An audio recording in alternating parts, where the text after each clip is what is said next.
Assalamualaikum, salam sejahtera. Kali ini kita ada masalah pokok jiran yang tumbang atas rumah saya. Jadi akibat dia beberapa kenting dah pecah.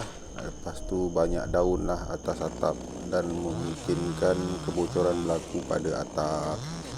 Okey, selamat menonton semua. Kali ini saya gunakan mesin chainsaw brand Ogawa 12 inci.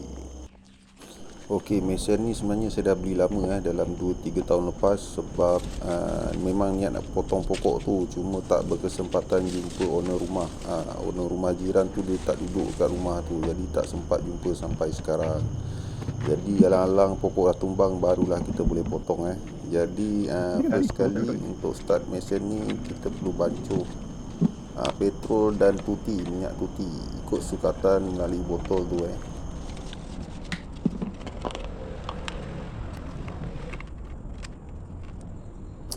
Langkah kedua, kita masukkan minyak pelincir ataupun minyak hitam dekat untuk mata gergaji tu.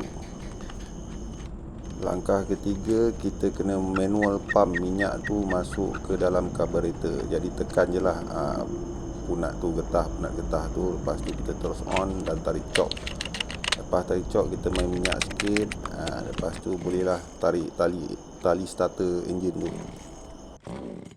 Okey, masa enjin dah ada starting tu, kita turunkan cok, baru kita tarik balik tali enjin baru dia boleh start Okey, bila dah start, kita biarkan enjin panas dalam 2-3 minit.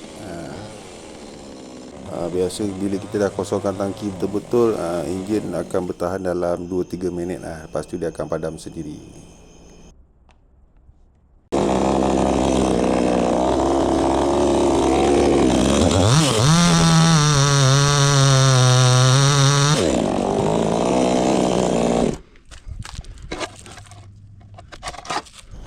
Okey, selesai sudah kita potong pokok yang tumbang tu, alhamdulillah.